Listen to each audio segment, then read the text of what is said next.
এবং এখানে আমরা যে আছি উদ্দেশ্য হলো প্রথম যে উদ্দেশ্য সেটা হলো আমাদের মৃত্যু ভ্রমণ এবং মনের সিদ্ধি প্রাপ্ত। আচ্ছা, সবাইকে অনেক অনেক শুভেচ্ছা এবং ধন্যবাদ।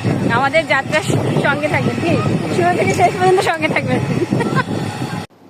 হ্যালো মাই ডিয়ার পরিবার, ভালোবাসার মানুষগুলো, তোমাদের সাথে একটি লং ভিডিও নিয়ে আসলাম। ভিডিওটার শুরুতেই তোমরা বুঝতে পেরেছো আমরা কোথায় যাচ্ছি। চন্দন দাদাকে ধন্যবাদ দিলেও কম হবে, কারণ তার এই উদ্যোগ ছাড়া আমরা কখনোই এতগুলো মন্দির একসঙ্গে দর্শন করতে পারতাম না। তার এই সুন্দর উদ্যোগের জন্য তার জন্য রইল শুভকামনা। আমরা সাধুবাদ জানাচ্ছি। আমরা গত 13ই মে আমরা গিয়েছিলাম 3 দিনের তীর্থযাত্রা, 3 দিন 3 রাত্র।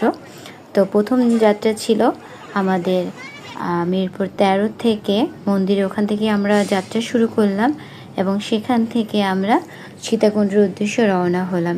মাঝে কিন্তু কুমিল্লা ছিল, ফেনী ছিল, অনেকগুলো জেলা আমরা অতিক্রম করে আমরা সীতাকুণ্ডতে এসে পৌঁছেছি।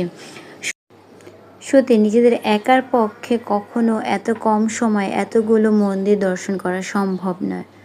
আর সব থেকে বেশি ভালো লাগছে এই তীর্থযাত্রায় আমার পরিবারেরই, মানে শ্বশুরবাড়ির 21 জন ছিলাম আমরা। সবাই মিলে এমন সুন্দর একটি ভ্রমণ করতে পারবো, এটি মানে বাড়তি পাওনা। এটা বলে শেষ মানে বোঝাতে পারছি না আমি, এত সুন্দর ছিল আমাদের ভ্রমণ এই পথগুলো।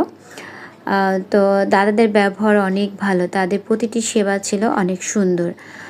তবে এই তীর্থযাত্রায় আমরা প্রথম দিন গিয়েছিলাম সীতাকুণ্ডতে এবং সবাই অনেক ক্লান্ত। আর্মিবাবু সেও তো অনেক খুশি, কারণ অনেক দিন থেকে আমরা এমন একটি সুযোগের অপেক্ষায় ছিলাম, তেমন কখনো সুযোগ পাইনি, তাই যাওয়া হয়নি। আর এবার এই সুযোগটি আর হাতছাড়া করলাম না। মেয়ে জামাই কমলবাবু সে তো অনেক মানে আমাদের জন্যই করছে। প্রথমে যাবো না ভাবছিলাম, তারপরে সেই পিসেমশাই বললো না চলেন কাকি যাই একত্রে ঘুরে আসি। বৌমা বললে চলো কাকি যাই একত্রে ঘুরে আসি, এমন সুযোগ তো সবসময় হয় না। তো আমরা প্রথমে সীতাকুণ্ডতে চলে আসলাম। এখানে এসে সত্যি এই যে দেখো শঙ্কর মঠ ও মিশন, এখানে আমাদের বিরতি হলো নিলাম এবং সবাই ফ্রেশ হলাম।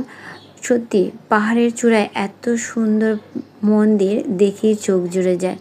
যেমন প্রকৃতি সুন্দর, তার সাথে সাথে এই তীর্থস্থানগুলো সুন্দর। এখানে আসলে সত্যি মন পবিত্র হয়, মনে হচ্ছে যেন মানে সকল অসুখ বিসুখ দূর হয়ে যায়। এই যে একঘেয়েমি সংসার থেকে মাঝে মাঝে এমন একটি বিরতি নেওয়া দরকার, যেখানে থাকবে শুধু ধ্যান ধারণা সাধনা, শুধু নিজের জন্য, সৃষ্টিকর্তার সাথে একান্ত কিছুটা সময় কাটানো। আমরা সব সময় তো ব্যস্ত, আমাদের সংসার পরিজন আত্মীয় স্বজন এই পাওয়া না পাওয়া এমন অনেক কিছু নিয়ে ব্যস্ত থাকি, কিন্তু কখনো কি আমরা চিন্তা করেছি যে যার জন্য আমরা এত সুন্দর পৃথিবী পেয়েছি, আলো বাতাস পেয়েছি, এত সুন্দর পরিবার পেয়েছি, তার প্রতি তো একটু কৃতজ্ঞতা জানানো দরকার, তাই না? তো আমরা এখানে প্রসাদ পেয়ে শঙ্কর মঠে আমরা প্রসাদ নিলাম। প্রসাদ পেয়ে মন্দিরে এখানে কিছু সময় বসলাম এবং এখান থেকে প্রভুজির সাথে আমরা পরিচিত হলাম। আমাদের এই ভ্রমণ যাত্রায় মানে এই তীর্থযাত্রায় আমরা ছিলাম 46 জনের একটি পরিবার ছিলাম।